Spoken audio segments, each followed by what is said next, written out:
ಕರ್ನಾಟಕ ಅಗ್ರವಾರ್ತೆಯ ಮೊದಲ ಸುದ್ದಿ ಹಂತಕಿ ಅಮ್ಮ ಅಂದ್ರೆ ಗಂಡ ಹೆಂಡತಿಯ ಜಗಳಕ್ಕೆ 4 ವರ್ಷದ ಪುಟ್ಟ ಕಂದ ಬಲಿಯಾಗಿದೆ.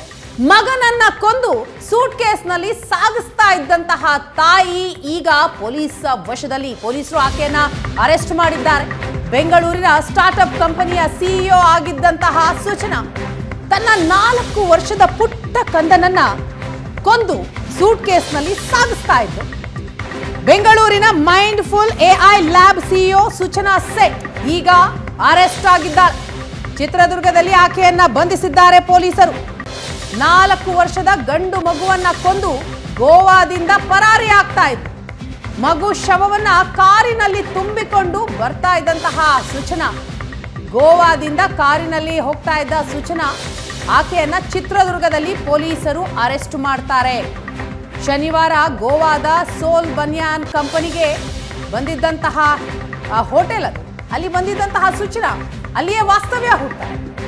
ಆ ಟ್ಯಾಕ್ಸಿ ಡ್ರೈವರ್ ಪೊಲೀಸರು ನೀಡುವ ಸೂಚನೆಯ ಮೇರೆಗೆನೆ ಚಿತ್ರದುರ್ಗದ ಪೊಲೀಸ್ ಠಾಣೆಗೆ ಆಕೆಯನ್ನ ಕರೆದುಕೊಂಡು ಬರ್ತಾನೆ. ಆದ್ರೆ ಈಗ ಬರುವಂತಹ ಪ್ರಶ್ನೆ ಅಂತಂದ್ರೆ, ತನ್ನ 4 ವರ್ಷದ ಪುತ್ರನನ್ನ ಸೂಚನಾ ಕೊಂದು ಹೇಗೆ ಸಿಕ್ಕಿಬಿದ್ಲು? ಹಾಗಿದ್ರೆ ಬೆಂಗಳೂರಿನ ಸಿಇಒ, ಒಂದು ಸ್ಟಾರ್ಟ್ಅಪ್ ಕಂಪನಿಯನ್ನು ತಯಾರಿಸಿ ಅಲ್ಲಿ ಸ್ಟಾರ್ಟ್ಅಪ್ ಕಂಪನಿಯ ಸಿಇಒ ಆಗಿದ್ದಂತಹ ಸೂಚನಾ ತನ್ನ ಮಗುವನ್ನೇ ಕೊಂದು ಎಸ್ಕೇಪ್ ಆಗ್ತಿರುವಾಗ ಹೇಗೆ ಸೆರೆ ಸಿಕ್ಲು? ಹಾಗಿದ್ರೆ ಸೆರೆಗೆ ಸಹಾಯ ಮಾಡಿದ್ದು ಯಾರು? ಗೋವಾದಲ್ಲಿ ಮಗನನ್ನ ಕೊಂದು ಬೆಂಗಳೂರಿಗೆ ಪರಾರಿ ಆಗ್ತಾ ಇರ್ತಾಳೆ ಸೂಚನಾ. ಬೆಂಗಳೂರಿನ ಸಿಇಒ ಸೂಚನಾ ಬಂಧನದ ಕಾರ್ಯಾಚರಣೆ ಬಹಳ ರೋಚಕ ಆಗಿದೆ. ಬ್ಯಾಗ್ನಲ್ಲಿ ಮಗನ ಶವವನ್ನ ತುಂಬಿಕೊಂಡು ಆಕೆ ಕಾರ್ನಲ್ಲಿ ತೆರಳ್ತಾ ಇರ್ತಾಳೆ. ಆದರೆ ಯಾವಾಗ ಹೋಟೆಲ್ ಸಿಬ್ಬಂದಿಗೆ ಅನುಮಾನ ಬಂತು, ಒಂದು ಹೋಗುವಾಗ ಮಗ ಇದ್ದ, ವಾಪಸ್ ಚೆಕ್ಔಟ್ ಮಾಡುವಾಗ ಪುತ್ರ ಆಕೆ ಜೊತೆಗಿರ್ಲಿಲ್ಲ ಅನ್ನೋದು, ಮತ್ತೊಂದು ಆಕೆ ರೂಮ್ನಲ್ಲಿ ಚೆಕ್ ಮಾಡಿದ್ರೆ ಅಲ್ಲಿ ರಕ್ತದ ಕಲೆಗಳು ಸಿಕ್ಕಿದ್ದು. ಇದರಿಂದಾಗಿ ಅನುಮಾನಗೊಂಡಂತವರು ಪೊಲೀಸರಿಗೆ ತಿಳಿಸ್ತಾರೆ. ಪೊಲೀಸರು ಆಗ ಟ್ಯಾಕ್ಸಿ ಚಾಲಕನನ್ನ ಪತ್ತೆ ಹಚ್ಚೋದಕ್ಕೆ ಮುಂದಾಗ್ತಾರೆ. ಬ್ಯಾಗ್ನಲ್ಲಿ ಮಗನ ಶವ ತುಂಬಿಕೊಂಡು ಟ್ಯಾಕ್ಸಿಯಲ್ಲಿ ಬರ್ತಾ ಇದ್ಲು ಸೂಚನೆ. ರೂಮ್ ಚೆಕ್ಔಟ್ ಮಾಡಿ ಟ್ಯಾಕ್ಸಿಯಲ್ಲಿ ತೆರಳುತ್ತಾಳೆ. ಸಿಬ್ಬಂದಿಗೆ ಅನುಮಾನ ಬಂದು ಆ ರಕ್ತದ ಕಲೆ ಕಂಡು ಪೊಲೀಸರಿಗೇನು ಅವರು ವಿಷಯವನ್ನ ತಿಳಿಸ್ತಾರೆ.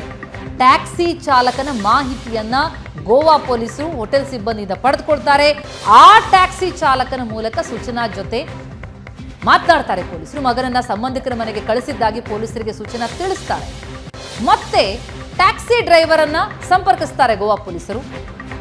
ಸೂಚನಾಗೆ ಅನುಮಾನವೇ ಬಾರದಂತೆ ಪೊಲೀಸ್ ಠಾಣೆಗೆ ಕರೆದೊಯ್ಯುವುದಕ್ಕೆ ಸೂಚನೆ ಕೊಡ್ತಾರೆ ಆ ಟ್ಯಾಕ್ಸಿ ಚಾಲಕರಿಗೆ.